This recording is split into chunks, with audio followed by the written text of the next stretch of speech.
Bienvenue dans ce cours complet de mathématiques pour la classe de 5e. Nous allons parcourir tout le programme officiel avec des explications claires et des exemples précis.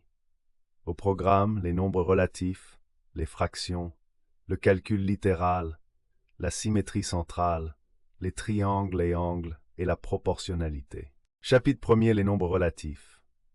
Nous allons découvrir les nombres positifs et négatifs, apprendre à les repérer sur une droite graduée, à les comparer, puis à les additionner et les soustraire. Un nombre relatif est composé de deux parties, un signe, plus pour positif ou moins pour négatif, et une partie numérique qu'on appelle valeur absolue. Par exemple, plus 7 ou simplement 7 est positif. Moins 5 est un nombre négatif. Les nombres positifs sont supérieurs ou égaux à 0, par exemple 3 ou 12,5. Les nombres négatifs sont strictement inférieurs à 0, par exemple moins 1 ou moins 8. Attention, 0 est un cas particulier, il n'est ni positif ni négatif. Deux nombres opposés ont la même partie numérique mais des signes contraires. Par exemple, plus 5 et moins 5 sont opposés. Propriété importante, la somme de deux nombres opposés est toujours égale à 0. L'opposé de A se note moins A. La valeur absolue d'un nombre est sa distance à 0. On la note entre deux barres verticales. Par exemple, la valeur absolue de plus 7 est 7 et la valeur absolue de moins 7 est aussi 7. La valeur absolue est toujours positive ou nulle. Sur une droite graduée, le point 0 s'appelle l'origine. À gauche de 0 se trouvent les nombres négatifs. À droite de 0 se trouvent les nombres positifs. L'abscisse d'un point est le nombre relatif qui lui correspond. Pour comparer des nombres relatifs, deux règles. Règle 1. Tout nombre positif est supérieur à tout nombre négatif. Règle 2. Entre deux nombres négatifs, le plus grand est celui qui a la plus petite valeur absolue. Par exemple, moins 3 est supérieur à moins 7. Exemple, 5 est supérieur à moins 8 car un positif est toujours plus grand qu'un négatif. Moins 2 est supérieur à moins 9 car 2 est inférieur à 9. Moins 4,5 est inférieur à moins 4,2 car 4,5 est supérieur à 4,2. 0 est supérieur à tout nombre négatif. Pour additionner deux nombres de même signe, on garde le signe commun et on additionne les valeurs absolues. Par exemple, plus 5 plus 3 égale plus 8. Moins 7 plus moins 4 égale moins 11. Pour additionner deux nombres de signes différents, on prend le signe de celui qui a la plus grande valeur absolue et on soustrait les valeurs absolues. Par exemple, plus 8 plus moins 3 égale plus 5, car 8 est plus grand que 3. Plus 4 plus moins 9 égale moins 5, car 9 est plus grand que 4. Règle fondamentale, soustraire un nombre revient à additionner son opposé. Par exemple, 7 moins plus 3 égale 7 plus moins 3, donc 4. Et 5 moins moins 2 égale 5 plus 2, donc 7. Moins moins donne plus. Pour simplifier les écritures avec des signes, retenez, même signe donne plus, signe différent donne moins.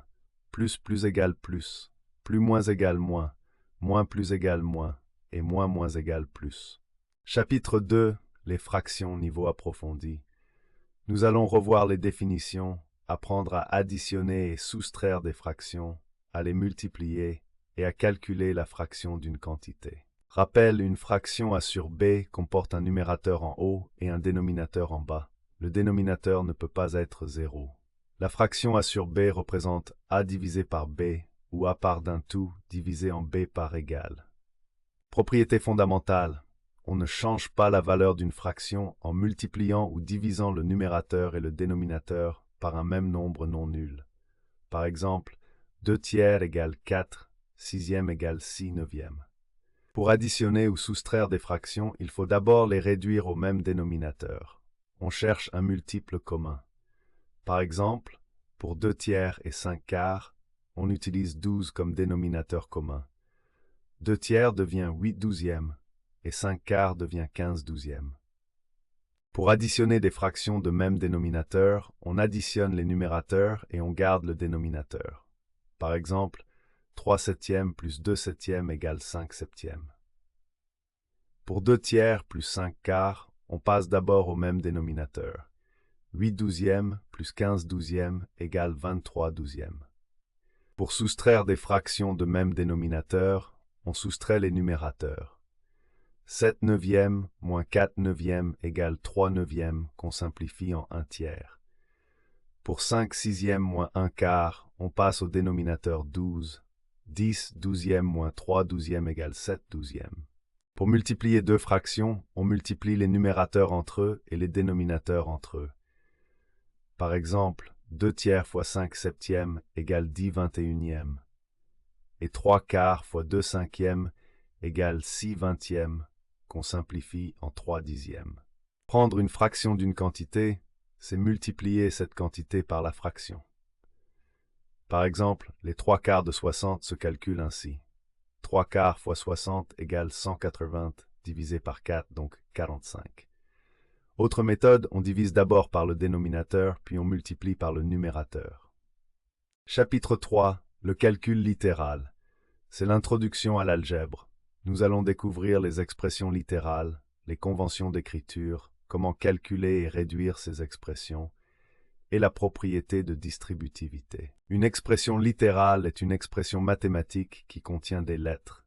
Ces lettres représentent des nombres qu'on ne connaît pas encore. Par exemple, 3x plus 5 ou 2a moins 7b plus 1. Les lettres sont appelées variables. Convention d'écriture. On supprime le signe multiplié devant une lettre. 3 fois x s'écrit 3x.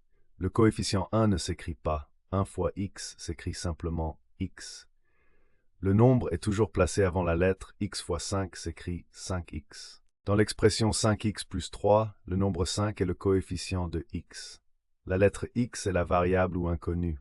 5x est un terme et 3 est une constante, c'est-à-dire un terme sans lettre. Cette expression a donc deux termes, 5x et 3. Calculer une expression pour une valeur donnée, c'est remplacer la lettre par ce nombre. Par exemple, calculer 3x plus 7 pour x égale 4. On remplace x par 4, donc 3 fois 4 plus 7 égale 12, plus 7 égale 19. Exemple, calculer 2x carré moins 5x plus 1 pour x égale 3. On remplace x par 3, 2 fois 9 moins 15 plus 1 égale 18 moins 15 plus 1, donc 4. Autre exemple avec deux variables. 4a plus 3b pour a égale 2 et b égale 5 donne 8 plus 15, soit 23. Réduire une expression, c'est regrouper les termes semblables, c'est-à-dire ceux qui ont la même partie littérale. Par exemple, 5x plus 3 plus 2x moins 1 se réduit en regroupant les x d'un côté et les constantes de l'autre. 7x plus 2. Exemple 1. 4a plus 7b moins 2a plus 3b se réduit en 2a plus 10b. Exemple 2. 3x carré plus 5x moins x carré plus 2x moins 4 se réduit en 2x carré plus 7x moins 4. Attention, x carré et x ne sont pas des termes semblables, on ne peut pas les regrouper. La distributivité est une propriété fondamentale. K fois la somme de a et b égale k fois a plus k fois b. On dit que la multiplication est distributive sur l'addition. Développer une expression, c'est utiliser cette propriété pour supprimer les parenthèses. Exemple de développement.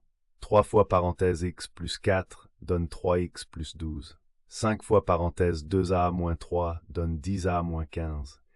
Et 2 fois parenthèse 3x plus 1 plus 4 fois parenthèse x moins 2 donne 6x plus 2 plus 4x moins 8 qu'on réduit en 10x moins 6. Chapitre 4. La symétrie centrale.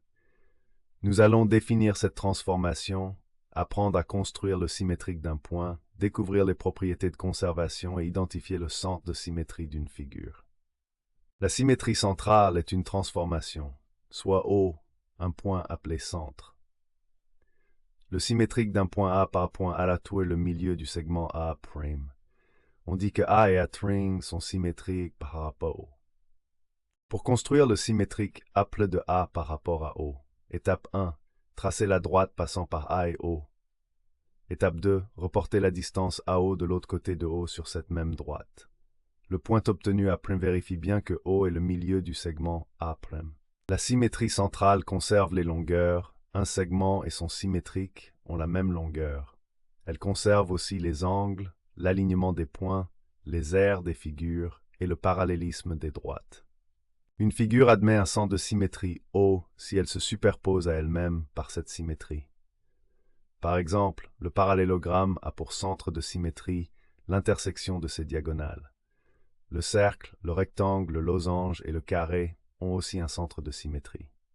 Chapitre 5. Triangle et angle.